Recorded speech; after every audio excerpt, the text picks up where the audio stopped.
na ako ng buko.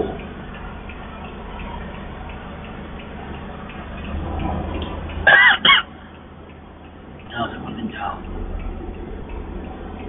Buko muna ako para fresh na fresh. Sabi.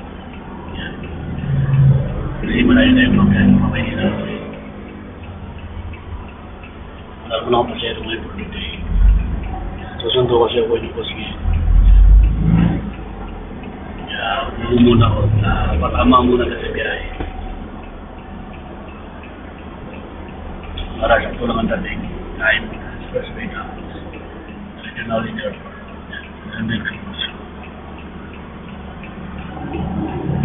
sa Jaji Madal.